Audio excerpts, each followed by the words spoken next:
द्वापर से लेकर कलयुग तक जीत हमेशा सत्य की होती है। चिराग पासवान जी न्याय के लिए संघर्ष कर अपने माँ जी को प्रताड़ित किया, आपने उनको घर से निकाल दिया। हक और अधिकार की बात कर रहे हैं। चिराग जी तो कह रहे हैं कि बुआ को भी हिस्सा दीजिए। तो सभी सदस्यों को समानुपाती तरीके से हिस्सेदारी देना होगा। आप किसी पे व्यक्तिगत टीका टिप्पणी कीजिएगा, किसी को गाली गलौज कीजिएगा, वो दौर चला गया। श्रद्धेय रामविलास पासवान जी शरीर छोड़े, उसके बाद से आप उनके बेटा को और उनकी पत्नी को लगातार प्रताड़ित किए जा रहे हैं। श्रद्धेय रामविलास पासवान जी की कमाई हुई संपत्ति को कौन भोग रहा था?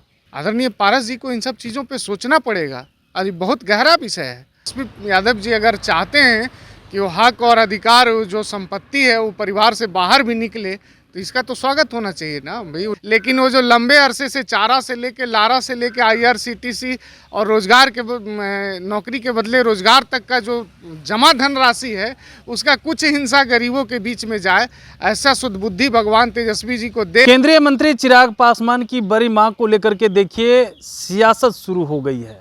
उनके जो है कह सकते हैं कि चाचा वो अब इस लड़ाई को सड़कों पर लेकर के आ गए हैं।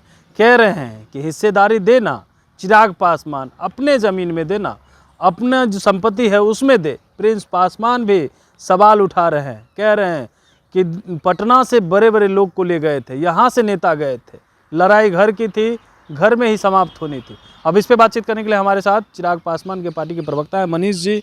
क्या कहेंगे प्रिंस जी जो सवाल उठा रहे हैं आपके नेता पर ही, उसको लेकर के? देखिए, द्वापर से लेकर कलयुग तक जीत हमेशा सत्य की होती है और हमेशा न्याय प्रिय लोगों ने सत्य का साथ दिया है, धर्म का साथ दिया है। और ये सत्य है कि चिराग पासवान जी न्याय के लिए संघर्ष कर रहे हैं। अब बहुत कुछ नहीं, अपने माँ जी को प्रताड़ित किया, आपने उनको घर से निकाल दिया, चलिए कोई बात नहीं, आपको वो बेटा की तरह मानती थी, आपने इसका भी लाज नहीं रखा। लेकिन अब आप जब हक और अधिकार की बात कर रहे हैं, चिराग जी तो कह रहे हैं कि बुआ को भी हिस्सा दीजिए। नॉट ओनली आप चिराग पासवान को देना है, नहीं देना है, मत दीजिए, लेकिन परिवार को सभी सदस्यों को समानुपाती तरीके से हिस्सेदारी देना होगा। इसमें कहाँ कोई ऐतराज है? अगर आप चिराग जी देंगे अपनी संपत्ति में? चिराग जी तो अपनी संपत्ति में छोड़िए, आप समझिए, हम अपनी बहन को हिस्सा देना चाहेंगे कोई भाई, लेकिन वो तो आमंत्रित कर रहे हैं कि बुआ को ही, सिर्फ माँ को नहीं, बुआ को भी हिस्सा देना होगा। तो हिस्से की बंटवारी में जो जिसका अधिकार है, जो जिसका हक है, वो देने में क्या बुराई है?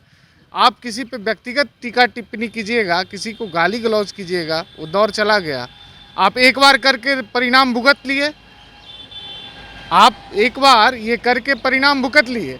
आप उनको कमज़ोर करने के लिए, उनको अपमानित करने के लिए अभद्र भाषा का प्रयोग कीजिएगा, उनको गाली गलौज कीजिएगा। जनता बैठ के सब देख न रही है। Every cheese is visible in this world. आप कोई भी एक गांव में बैठा हुआ आदमी भी, आजकल मोबाइल क्रांति का युग है और मैं आप लोगों का आभार प्रकट करता हूं, खासकर पोर्टल के पत्रकारों का। एक एक बात, जिनके घर में टीवी नहीं है, अखबार नहीं पहुंचती है, लेकिन मोबाइल के माध्यम से सारे समाचार को वो देख लेते हैं। तो ये मोबाइल में बैठ के वो लोग देख न रहे हैं ये आपका तमाशा। आप जो प्रताड़ित कर रहे हैं, जब से श्रद्धेय रामविलास पासवान जी शरीर छोड़े, उसके बाद से आप उनके बेटा को और उनकी पत्नी को लगातार प्रताड़ित किए जा रहे हैं। ये भी उठ रहे हैं मनीष जी, कह रहे हैं 2021 से पहले चिराग पासवान कहाँ थे, उनकी बड़ी माँ कहाँ थी? सब कुछ तो पारस जी कर रहे थे। कह रहे प्रिंस जी हमने किया है, यहाँ तक कि डॉक्टर के पास ले गया। चिराग पासवान कितनी बार ले गए, इसका जवाब देना। यानी सारा संपत्ति कौन भोग रहा था? श्रद्धेय रामविलास पासवान जी की कमाई हुई संपत्ति को कौन भोग रहा था? यही पारस जी ना। किसको मंत्री बना के रखे थे, किसको MP बनाए? यही प्रिंस जी के पिताजी को, प्रिंस जी को। कौन अपने भाई के लिए, भतीजा के लिए करता है इस ज़माने में जी? अरे आज तो अपने आदमी कमाता है, बाल बच्चा को ठीक से हिस्सेदारी देता ही नहीं है। और रामविलास जी जैसा महान आदमी, जो भाई भतीजा परिवार है, सब ज्वाइंट फैमिली को लेके चले आज तक, उनके गए 4 साल भी नहीं गुजरा, आप ये हाल कर रहे हैं।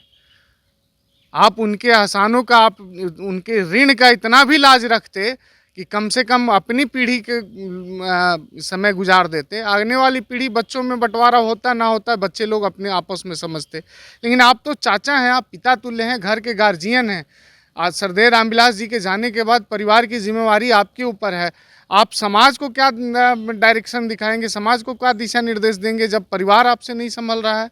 और वो परिवार जिसमें, जहाँ किसी चीज़ की कमी नहीं है, सब भरा पूरा है, पूरा परिवार। अरे एक गार्जियनशिप, एक सही, एक उचित मेंटरशिप की ज़रूरत थी।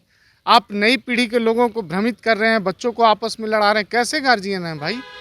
आदरणीय पारस जी को इन सब चीज़ों पे सोचना पड़ेगा।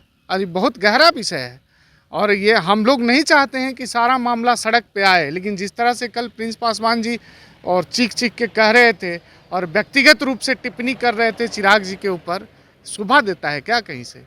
कतई शोभा नहीं देता है। एक तो चोरी ऊपर से देवी को अपना हिस्सा दिलवाएंगे आप लोग? बिल्कुल, क्यों नहीं भाई, हिस्सा संविधान दिलाएगा। देश नियम कानून से चलता है ना, कोई ज़बरदस्ती करेगा और उसके ज़बरदस्ती को टॉलरेट किया जाएगा। आज तक चिराग जी कभी शहरबंदी के मामले पे कभी कुछ बोले? आप उनको घर से निकाल दिए, उनकी पार्टी तोड़ दिए, उनके घर पे कब्जा कर लिए, सब कुछ कर लिए, चलिए सब कुछ बर्दाश्त कर लिए। अब वो पुश्तैनी गांव, पुश्तैनी घर आप सबसे नाश्ता तोड़वा देंगे, गुतिया परिवार से अलग करने का प्रयास करेंगे, तो ये कैसे कोई बर्दाश्त करेगा? छोड़ेंगे नहीं आप लोग? जिसका जो अधिकार है वो तो देना पड़ेगा, नहीं दीजिएगा। आसमान को छोड़ेंगे नहीं आप लोग? हम लोग क्यों छोड़ेंगे? संविधान नहीं छोड़ेगा। हम लोग तो संविधान के शरण में है, जो नियमानुकूल है वो होना चाहिए, सबको हिस्सेदारी मिलनी चाहिए। अब कोई व्यक्तिगत टिप्पणी करेगा तो ये बर्दाश्त नहीं किया जाएगा। बर्दाश्त नहीं करेंगे? बिल्कुल बर्दाश्त नहीं किया जाएगा। जो जिस भाषा में बात करेगा उसी भाषा में जवाब मिलेगा। तेजस्वी यादव कल एक रैली, महारैली में शामिल हुए थे, मुसहर भुइयां रैली था, और उसमें कह रहे थे कि दलित का जो है, हम सीएम बनेंगे तो दलित को अधिकार दिलाएंगे, जो निचले तबके के लोग हैं उन्हें बराबरी का हक दिलाएंगे। इसको लेकर के क्या कहेंगे? नहीं, स्वागत है ऐसे फैसले का। तेजस्वी यादव जी अगर चाहते हैं कि वो हक और अधिकार, जो संपत्ति है वो परिवार से बाहर भी निकले, तो इसका तो स्वागत होना चाहिए ना भाई। वो लंबे अरसे से कि सीएम बने एकदम, हम लोग अब सीएम बने या पीएम बने, जो उनकी महत्वाकांक्षा हो भगवान करी पूरी हो, लेकिन वो जो लंबे अरसे से चारा से लेके लारा से लेके IRCTC और रोजगार के नौकरी के बदले रोजगार तक का जो जमा धन राशि है, उसका कुछ हिस्सा गरीबों के बीच में जाए, ऐसा सुदबुद्धि भगवान तेजस्वी जी को दे। और इससे दो फायदा होगा, एक तो कि वो उनका कुछ किया गया पाप कर्म भी कटेगा और ED CBI के दफ्तर का चक्कर लगाने से भी बचेंगे। तो तेजस्वी जी अगर राहत चाहते हैं कि भगवान के न्यायालय में कुछ राहत मिले, तो कुछ अपना जो पापांश है वो गरीबों के बीच बांट दें। हम लोग तो चाहते हैं क्योंकि गरीबों के प्रति प्रेम जगे उनके मन में। बिल्कुल। तो देखिए, हमारे साथ थे चिराग पासवान पार्टी के प्रवक्ता मनीष जी। इन्होंने तमाम सवालों का जवाब दिया, लेकिन कह रहे हैं कि देखिए, पारस और प्रिंस को छोड़ेंगे नहीं, जो पुश्तैनी है उसमें तो हिस्सेदारी देनी ही होगी। वहीं तेजस्वी यादव का भी अचानक स्वागत करने लगते हैं और कहते हैं कि कम से कम भगवान का जो न्यायालय है उसमें तो तेजस्वी यादव को न्याय मिलेगा, क्योंकि अगर वो जो घोटाला किए हैं, नौकरी देकर के जो ज़मीन ली है, उसमें अगर हिस्सेदारी देते हैं तो हम लोग उनका स्वागत करते हैं। कम से कम गरीब का तो भला होगा। अमलेश कुमार, लाइव बिहार, पटना।